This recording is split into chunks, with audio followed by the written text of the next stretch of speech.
жырлатып жатқанда мен ештеңе айтпай ақ қояйын, қинамай ақ қояйын. Бірақ ескертемін, дайындалып отырыңыздар дегенде баяғы алфавит бойынша жүреміз. Сабақ сұрағанда да ең бірінші ақаят дейтін еді ғой, ақаяттан бастаймыз. Енді бүгін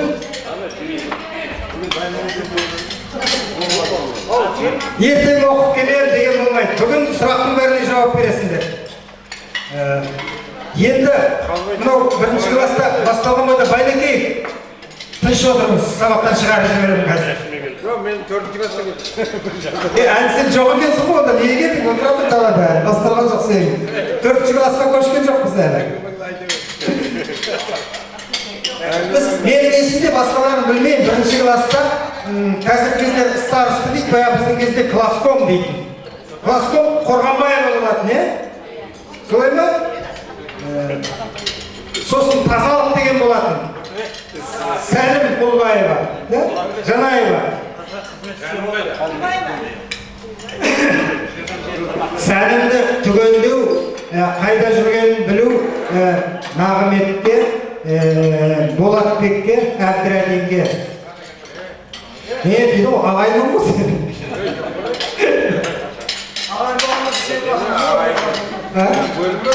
Неге?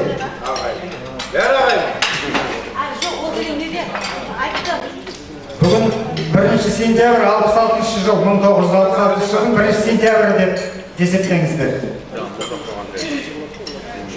Малдарында тұрған Сафи Дәулет өтесі. Басқа балдарымыз жиналды.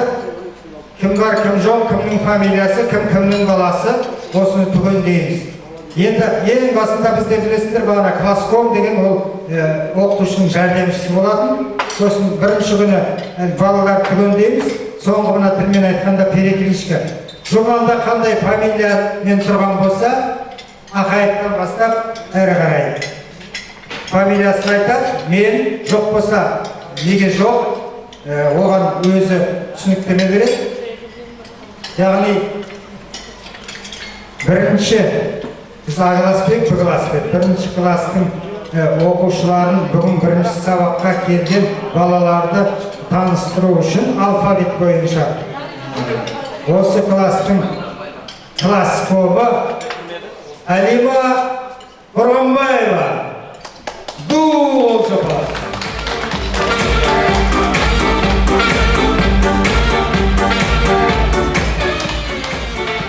Ендегізі баяғы біз көргенде мен оқып тұрам, Ақаев Алиева деп бар, жоқ, неге жоқ, себепті, себепсіз деген сияқты сөйтіп Қорғанбаева жауап беретінді. Енді ол тәртіпті бұзып, қазір микрофонды Қорғанбаеваға берем. Қорғанбаеваның баяғы журналдағы кімнің қай жерде отырғаны қаншалықты есінде екен, соны байқаймыз қазір. Журналдарым отырғанда мен талай болдым. Бұл жерде қыздар есінде шығады балаларға. Есіме түсіп кетіп отырға, мыналар мен ойламаған жерден маған осындай ұсыныс жасап тұрады. Журнал бойынша фамилияны айтуым керек. Ақаев.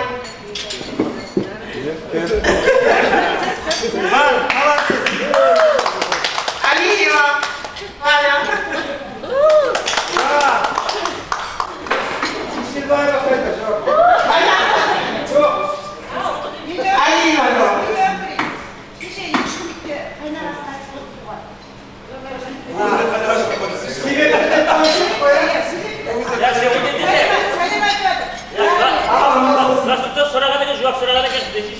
Жауапты ғой,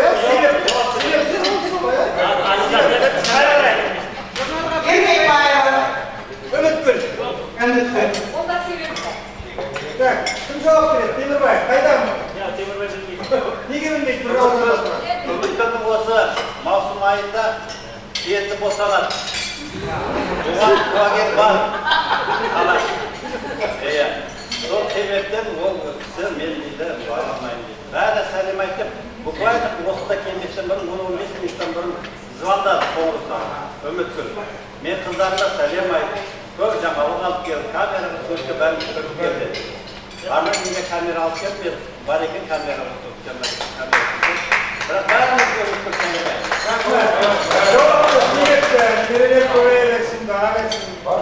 Исекей. Ой. Секей. Ondan ayarlı. Bırak. Buradan boyunca ayarlı. Ya, onun себебі, ол вақытындегі аттандырмағандардың жайлы болсын. Бұлардан себеп, әрі қарай. İlma diyelim. Kullanmak. Ол да Есекей барған жаққа жол тапқан. Жаңа ayarlı falan.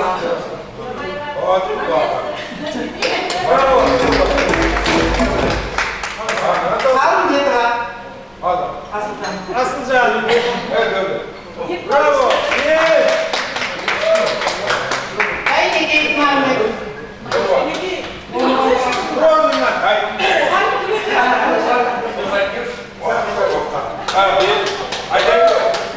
Yok, siz bu kadar çıkmazsınız. Osman yeter, ben çıkmazsın. Alın dedi var. Ay bunda.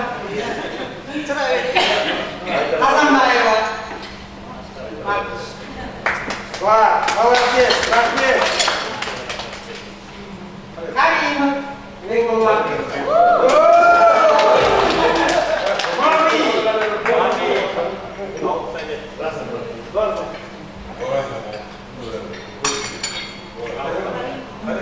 Orhan Bayrak'a buyursun. Orhan Bayrak'a var. Rastro. Bu soğukta. Normal var orası. Var. Girdi. Normal değil tabii.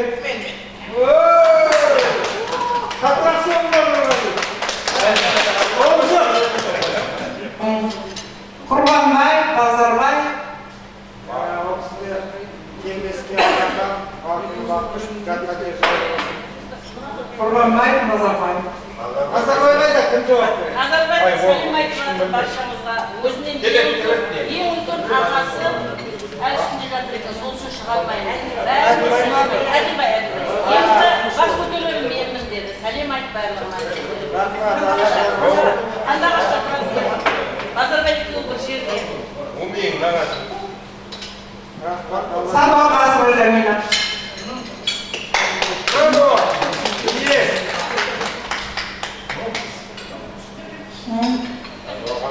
Murat Bey, Pazar Bey.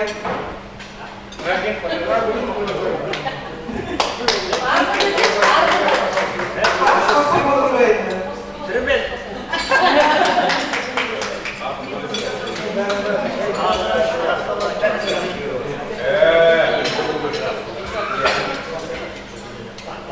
Muhammed Pazar Bey. Şekerası деген жігіттер, қатырақ қосуыңыздар. Шетелдік қонақтарымыз.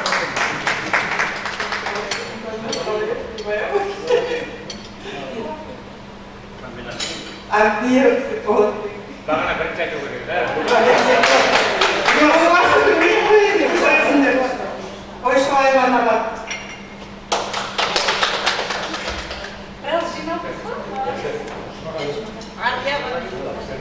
Жұмағали Темірбай.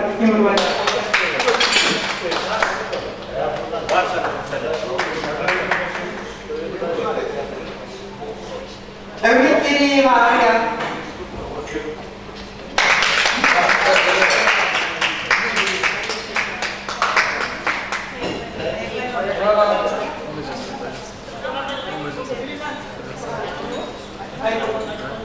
Ötesiyim Orhunbek.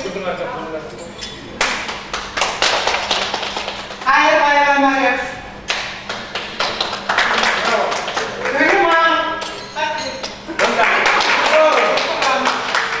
Ay korkudan bana korkudan.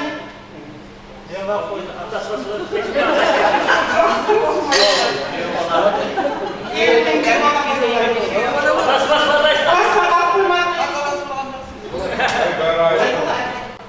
Abdi қолың жудың ба деді. Табаққа тиісіп жатсың жумастан бұрын. Соны тексеріп шығады. Тырнағың өсіп кеткен ба деді. Қайдан жүйсің? Карим, давай, қолыңды көрсет.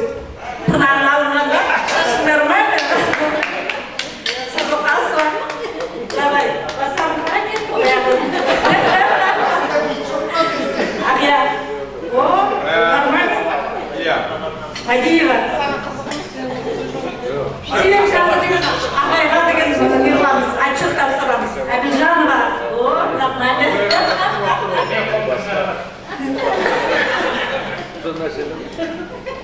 Нормально. Азамбаева шық.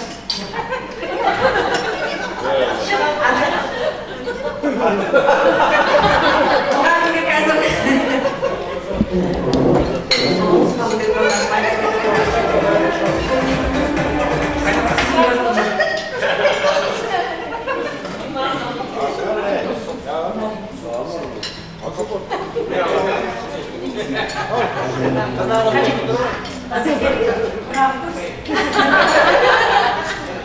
Олар деген жұмыскер ғой. Таза. Никулин. Краны кетсін ба? Сендерден айып деген мен деген баяғы қазақтарым шықпасқа қостары. Ағай. Майырбайға да таза көреді ғой. Нұрғали. Ақтаға шық. Қолын кірді. Мына сақлап білінбеген дұрыс. Өлең айтсын. Өнер көрсетсін. Не бір әңгіме айтып Жоқ, міне. Осындай кезде мұғаліміміз келіп, біз балалардың бәрін сахнаға қазаға қойып қоятын едік. Ол да бір өмірдің кезеңі деп ойлаймын да. Иә, сол просто балам кезді еске түсіріп жатырмыз. Жарайды, отыра берді. Не қылу керек мына айыпты адамдар? Айыпты адамдар өнер көрсету керек бергенде. Бұлар айыпты болды да, нарушительдер. ГАИ-дің қолына түсті. ГАИ-ге не ақша бересің, не бірдеңе басып тұтыласың да, мен ақша алмаймын. Честный ГАИ-мін да, сондықтан бұларға айып ретінде өнер көрсету. Не бір өлең айтып берсін үшеуі. Билеу деген жоқ, ол кезде билеу білмейтінбіз, музыкада жоқ болатын ол кезде. Немесе Дәулет сол кездегі бірінші класстағы, екінші класстағы, бесінші классқа дейінгі кезеңнен бір оқиғаны айтып берсін. Қызықты, біз естіппеген. Наба, бақыш. Қандай да бір оқиға есімде болу мүмкін емес, әрқайсымыз қазір ойласақ есімізде бар. Әне көрдің ба? Төлебаев отличник екен, бірінші класста көрсетіп жатыр. Қол соғып қояқшы осы жігітке.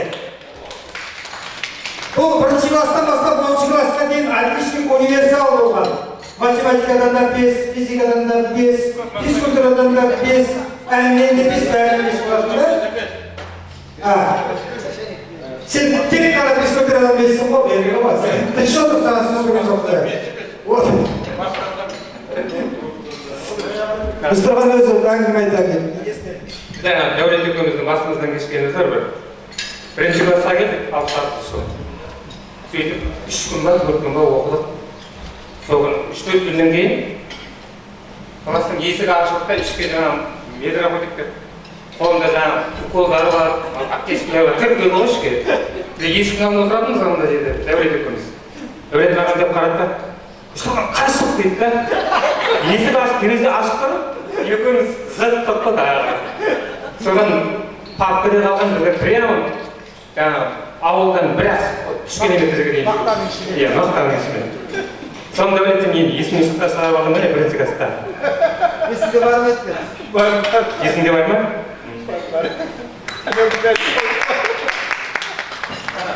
Дәулет жаңа не алмаған қарасын өзім жат. Күніп беріп қанда.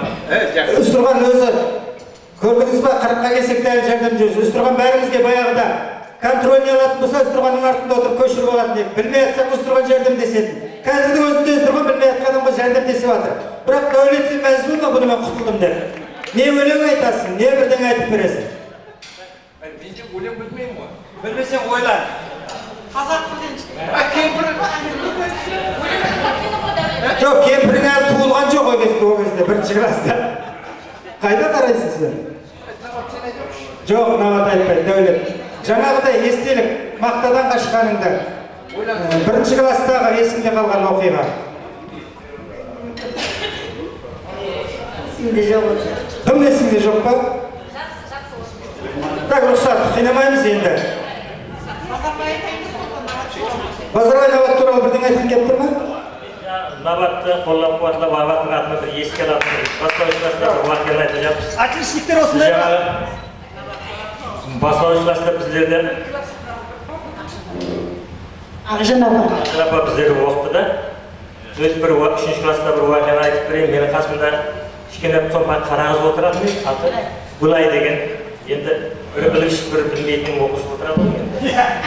Сөйтіп жазып жатыр, математика сабақ еді, біздер дәптер жақсы көшіреміз, көшіріп жатырмыз, біз жаңағы есепқа шығарып жатырмыз, сөйтіп мына қапталға қол жазатауын санымыз сыймай қалды да, сөйтіп дәптерді былай қапталып қойып, былайға жаздым ғой. Былайына сияқты, сөйтіп бір есеп сөйтіп кіргізіп, дәптер теріс аударылып тұрып, жазып жатырмын есеп. Бір уақытта мұғалім көріп қойып, қасыма келді, дәптерден теріс тұрап тұр деді. Енді мия сыймасын былайға жазып жатырмын дедім ғой. Дәптерді алып ұршығыма бір ұрды ғой. Көз бақырайып жаңа қасында білмейтін қыз маған күледі деп. Жоқ. Дәптер жүре жақсы деп сонда. Рахмет. Базарбайға рахмет. Төлейтініңді Базарбайға төлей бересің, құтқарып кетті. Дәулет, сен құтқарған жоқсың. Кемпіріңде құтқара алмайды сен. Кемпірің ол кезде 3 жаста ма еді? Жоқ, қайдан құтқарады? Ойы болма, онда шатақ болған. Енді білмеймін, қара ойлаймын. Дәулет, бірдеңе баяғы миллиондарда ойлар Бұл соны өлең де білмейді.